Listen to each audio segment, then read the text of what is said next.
Questo è il fotogramma con cui abbiamo terminato il primo video. C'è una ragione e adesso ripartiamo proprio da qua. Alle spalle di Trieste, alle pendici delle montagne, si svolgono queste strade, questa nel particolare è la statale 14. Percorrendo questa strada possiamo girare in una traversina e ritrovarci in via Damiano Chiesa.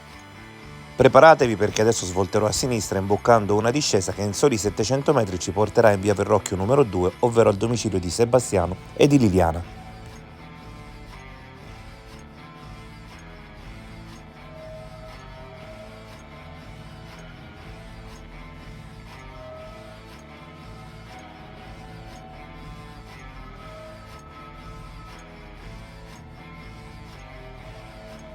Ed eccoci giunti al punto in cui abbandoniamo la strada per Basovizza, ovvero la statale 14, e imbocchiamo via Damiano Chiesa. Ovviamente la stiamo imboccando dalla direzione opposta a Piazza Gioberti, quindi dal lato alto. Queste immagini vi fanno capire anche il dislivello. Come vedete dalla mappa, solo 950 metri separano l'imbocco alto di via Damiano Chiesa con la svolta che poi ci porta in Piazza Gioberti. 950 metri quindi che permettono di scendere dall'alta montagna, vista da questo video, al quasi livello del mare. Naturalmente di questi 950 metri ben 400 li percorrerà Liliana prima di svoltare verso Piazza Gioberti. È vero che nei suicidi non c'è mai una logica, però qua la prima domanda da porsi è come mai lei percorrerà 1,9 km per arrivare a quel bosco, quando risalendo la strada in cui abita potrebbe percorrere un sentiero pressoché deserto e privo di telecamere, trovandosi sulla statale 14, che è costeggiata da boschi ed alberi, quindi un luogo ideale per un suicidio.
Avete visto già diversi punti da cui è facile sparire, ma vediamo in particolare questo che vi zoomo adesso. Con soli 290 metri Liliana avrebbe già potuto da casa sua raggiungere questo bosco dove sicuramente non sarebbe stata vista né trovata da nessuno per molto tempo.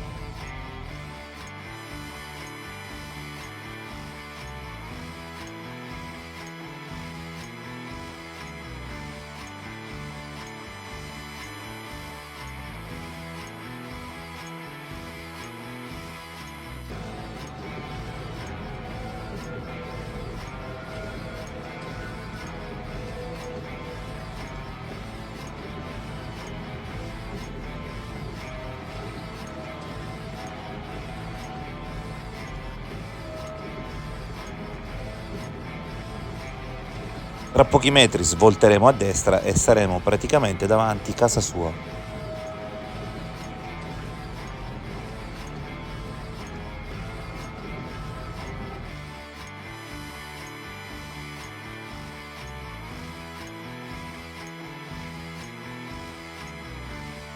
Lei si è alzata verso le 6, ha messo su la lavatrice e dopo alle 7:30 si è alzata. Sapeva quali erano gli impegni di sua moglie quella mattina? No, mi ha detto che scendeva in città. Sebastiano poi dice che lui esce di casa alle 7:40 e Lilli si affaccia per salutarlo. Liliana esce di casa tra le 8:22 e le 9:30.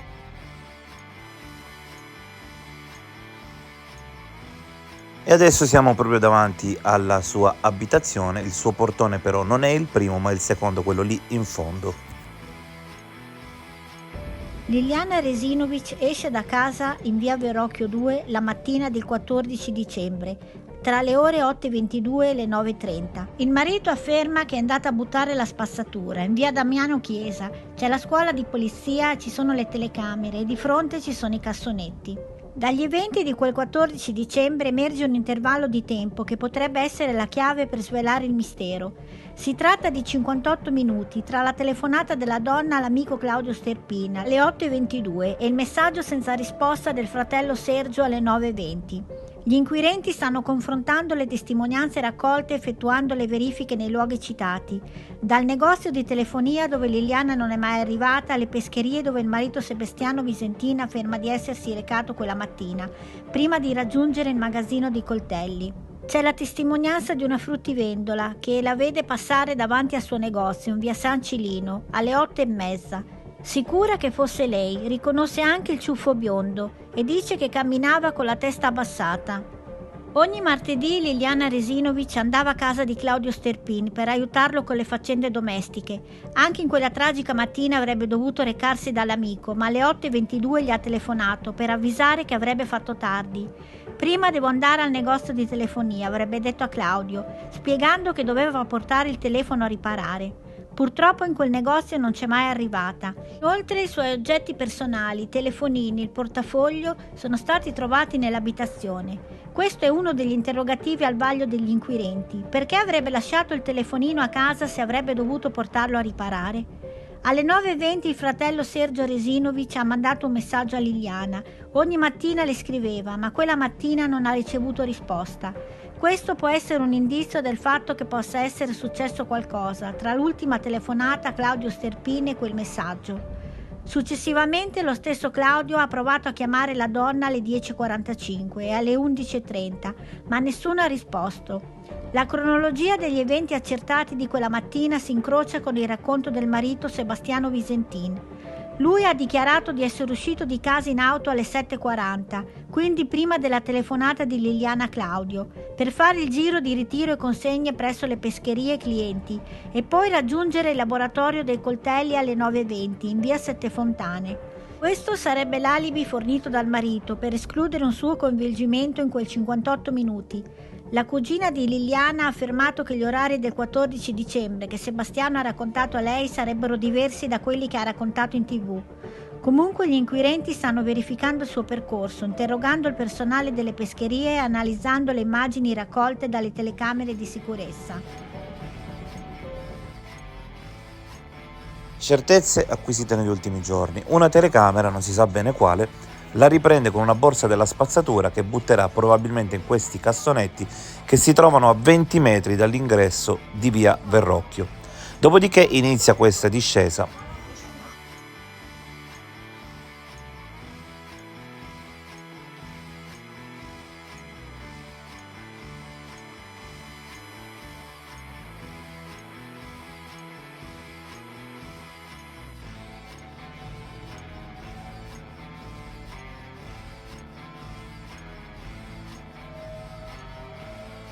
E verrà inquadrata da una di queste telecamere, sono davvero numerose, della scuola di polizia.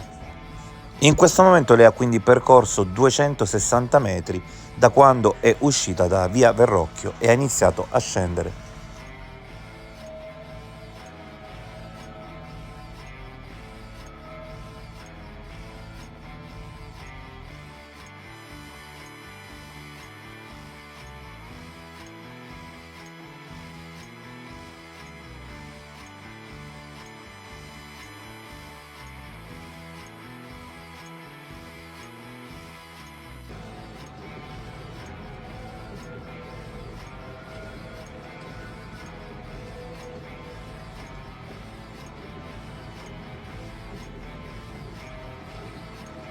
A questo punto gira a destra e si trova in via San Cilino, dove tra pochissimi metri, prima di sbucare su piazza Gioberti, verrà vista dalla fruttivendola.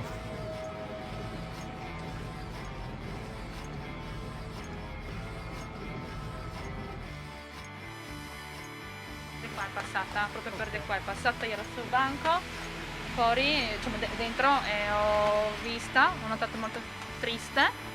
Mi sono un attimo fermata e ho detto ma non ero subito sicura, dopo ho visto il ciuffetto bianco ho detto sì, è Elena. andata verso giù, verso prendere l'autobus. Comunque io ero dentro, non ho vista se è andata verso giù o prendere l'autobus. Nelle ultime ore è stato appurato che lei in realtà non ha preso l'autobus, è lo stesso autobus che però la inquadra, come ho detto ieri, attraversare le strisce pedonali e quindi perdersi alle spalle lato monte della chiesa che vedete qui a sinistra, da cui si può imbucare solo una direzione, via San Cirino, verso l'ingresso del parco che vi ho fatto già vedere nel video di ieri. A questo punto però, volendosi suicidare, avrebbe una soluzione molto più semplice: continuare dritta in questa strada stretta e non essere vista da nessuno, per giungere in un posto molto più isolato del bosco di San Giovanni. Potete constatare da questa mappa che dal punto in cui si trova in piazza Gioberti, con soli 350 metri si ritroverebbe in un vero e proprio bosco. Adesso giungerò con l'auto proprio nei pressi di questo bosco, dopodiché inizieremo ad analizzare il percorso che in realtà sappiamo per certo che lei effettuerà quel giorno, 14 dicembre 2020.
Siamo riscesi su piazza Gioberti dal lato posteriore e ricordiamo quindi che c'è un senso unico, è obbligatorio fare questo giro. Arrivati in questo punto, andando a destra si piglia via San Cilino, che sembra ormai certamente essere la via che lei percorrerà. E cominciamo allora a farla. L'abbiamo fatta col buio nel primo video, adesso la facciamo con la luce. Una telecamera nel rione di San Giovanni ha ripreso Liliana Resinovic la mattina del 14 dicembre, poco prima della sua scomparsa, mentre camminava fuori casa. Lo ha confermato il procuratore capo Antonio De Nicolo. Secondo quanto si apprende, la 63enne sarebbe stata ripresa in piazzale Gioberti dalla telecamera frontale di uno degli autobus, che solitamente risalgono viale Sanzio per arrivare in piazza al capolinea, per poi ripartire in discesa lungo la stessa strada. I vestiti che indossava coincidono con quelli rinvenuti all'ex OPP. Il suo cadavere era stato ritrovato nel pomeriggio del 5 gennaio nel parco dell'ex ospedale psichiatrico, non distante dunque dall'abitazione di Liliana. Il corpo si trovava a circa 50 metri dalla strada, in un'area boschiva, una zona che Liliana e il marito conoscevano bene e che percorrevano nelle loro passeggiate o giri in bici. Dopo il ritrovamento del corpo, Sebastiano Visentini e Claudio Sterpin hanno iniziato ad accusarsi a vicenda. Secondo una ricostruzione, nella coppia Resinovic-Visentini era la donna a contribuire alle spese di casa in modo più consistente. Se la moglie avesse lasciato l'uomo, lui si sarebbe trovato in difficoltà economiche. Visentin nega qualsiasi coinvolgimento, si dice sconvolto e disperato. Per il procuratore di Trieste non ci sono indagati e non si può escludere ancora nessuna pista, nemmeno quella del suicidio. Come abbiamo già detto, quindi questa è la porta che permette di iniziare la risalita verso il punto di ritrovamento. Ma se voi avete un appuntamento, tra virgolette, clandestino nel vostro quartiere per non farvi vedere, potreste dire al vostro amante di venirvi a prendere proprio in quel punto per risalire magari di lì e andare via dalla zona, ripeto, senza essere visti. Quindi perché passare da lì? Forse per potersi incontrare con qualcuno senza fare troppa strada a piedi, ma allo stesso tempo senza rischiare troppo di essere visti. Il problema però potrebbe sorgere nel caso in cui vostro marito fosse al corrente del fatto che voi il martedì avete l'abitudine di incontrarvi con qualcuno. In tal caso potrebbe seguirvi e vedere coi propri occhi ciò che state facendo. Ad ogni modo, analizziamo l'altro tragitto che porta più o meno al cancello di accesso al parco. Non giro più qui a destra in via Cilino, vado dritto, qui sempre dritto davanti a me si torna in via Verrocchio numero 2 e c'è la fruttivendolo nell'angolo sulla sinistra, ma girando qui a destra imbocco via Raffaele Sanzio, facendo il percorso indicato dalla freccia blu. Il punto in cui blu e rosso si congiungono è l'accesso al parco. Nel giorno della scomparsa di Liliana Resinovic sappiamo quello che hanno raccontato il marito, Sebastiano Visentini e l'amico Claudio Sterpin, al quale era legata da un'amicizia affettuosa. Di sicuro Liliana ha chiamato Claudio alle 8:22, ma sul contenuto delle parole dobbiamo fidarci della parola dell'amico. Alle 9:20 arriva un messaggio del fratello Sergio che rimane senza risposta. Il marito dice di essere uscito poco prima delle 8 e di averla lasciata in casa, quindi dobbiamo dedurre che lei sia uscita dopo le 8:22 e le 9:20, solo perché i suoi 2 cellulari sono stati trovati in casa e solo perché non ha risposto al fratello. Al rientro del marito a casa Liliana non c'è, ma i suoi 2 cellulari sono in casa. Lui esce di nuovo e solo in tarda serata, spinto anche dai vicini, ai quali aveva telefonato preoccupato Claudio Sterpin, andrà a segnalare la scomparsa della moglie alla polizia. Il 23 dicembre in casa viene ritrovata la borsa di Liliana, con portafogli, documenti, occhiali e carte di credito all'interno. E mi sono fermato in un bar che si trova tra via Raffaele Sanzio e l'imbocco del parco per capire che aria tira. Qualche persona presente confermava la propria incredulità per quanto accaduto, ma ripeteva anche di non aver assolutamente notato il passaggio della donna di Liliana quella mattina. Intanto da queste immagini penso si può capire benissimo come sono distribuiti i luoghi. Davanti c'è la porta di ingresso alla salita del boschetto. Vedete la risalita?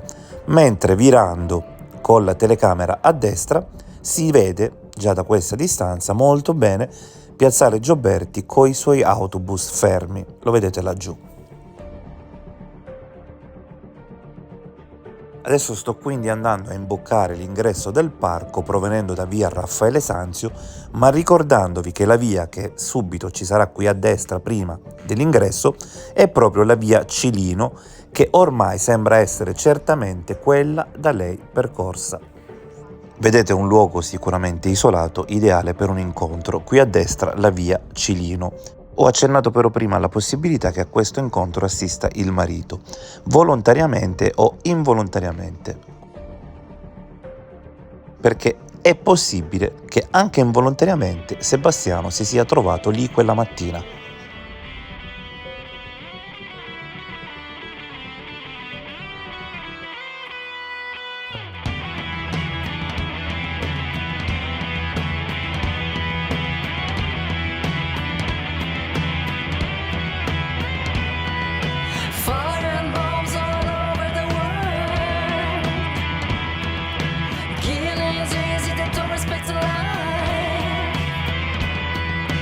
You can trust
Siamo ora giunti quindi al punto dove Liliana sarà ritrovata il 5 gennaio del 2021. Il giorno della morte di Liliana Resinovic potrebbe coincidere con quello in cui la donna è scomparsa dalla sua casa il 14 dicembre. Stando a quanto si apprende, le condizioni in cui è stato rinvenuto il cadavere il 5 gennaio sarebbero compatibili con un decesso avvenuto svariati giorni prima.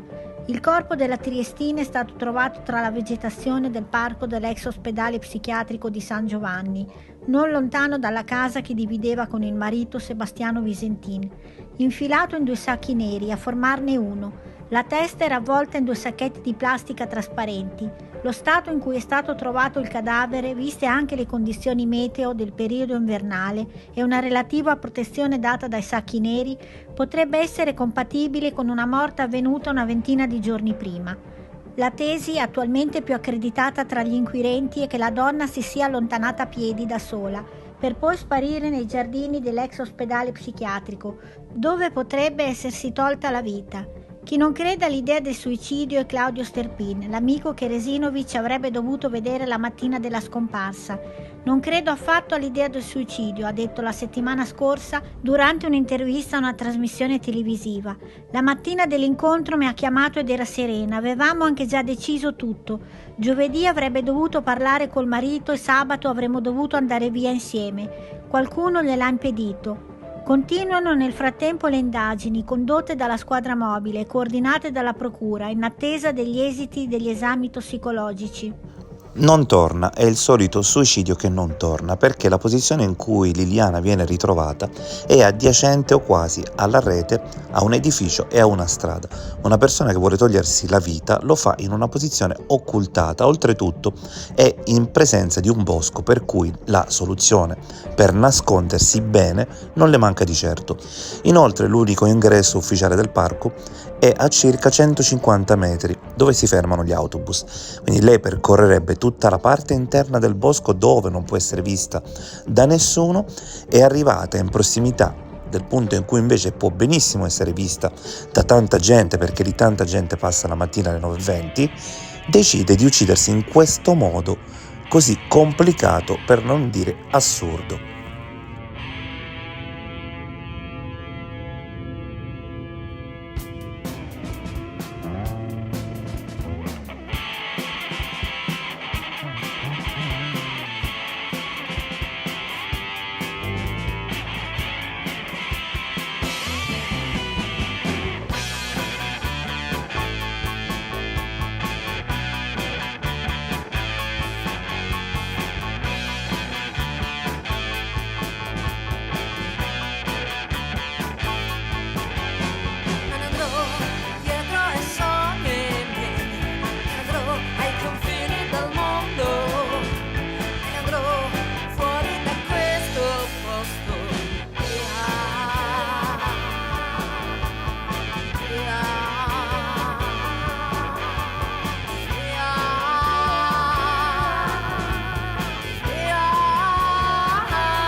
fare.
Cosa mi sta succedendo? Sento un fuoco che brucia dentro. Non lo so cosa voglio, non lo so. Sono sensazioni dentro me che mi dicono che è ora di andare.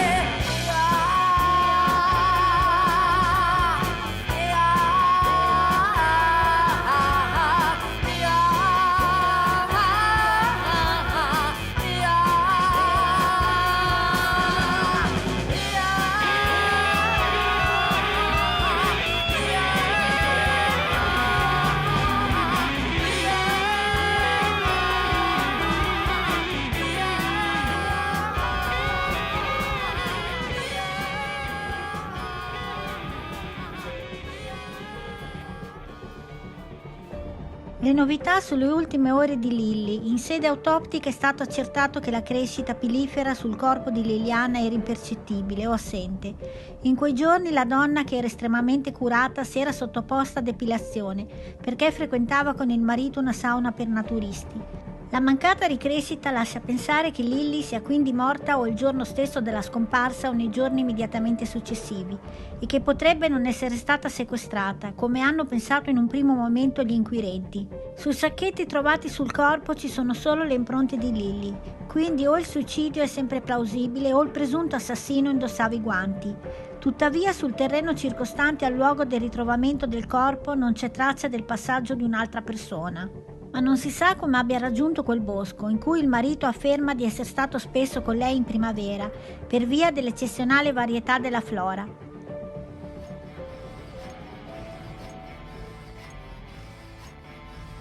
Come si è detto, il luogo presenta molti punti dove si potrebbe tenere e celare un corpo per diversi giorni.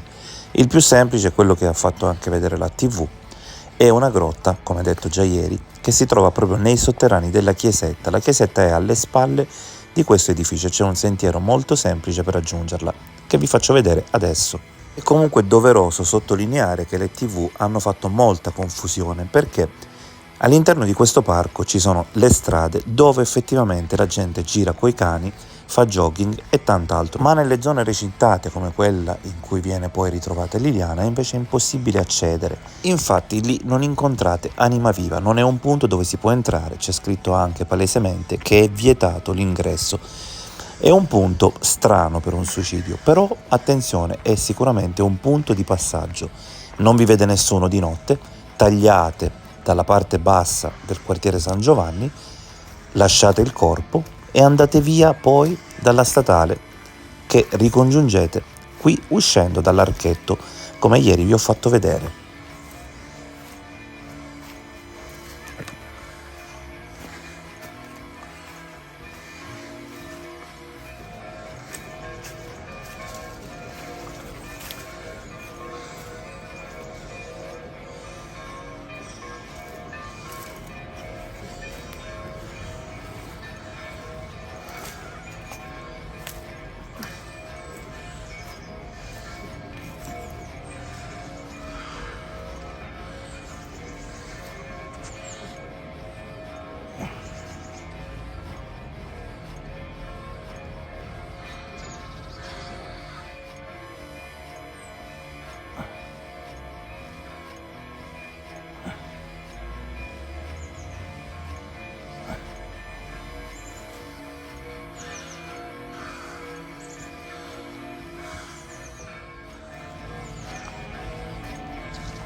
Qui girando a sinistra sarei subito alla fermata del bus, salgo un attimo verso Opicina solo per tornare poi e farvi vedere meglio col giorno l'ingresso del parco. Quella che sto percorrendo ora è la via Alfonso Valerio. Porta anche all'università che dista circa 700 metri da questo punto. Quindi ingresso del parco, vedete, quello, fermata degli autobus e discesa che fa anche il bus 12, che però come ben sappiamo non fa parte del nostro racconto. E adesso noi per tornare verso San Giovanni faremo una stradina particolare che ci porterà nei prossimi video a fare nuove valutazioni.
E intanto all'orizzonte si vede già Piazza Gioberti che segna il capolinea di questo secondo video.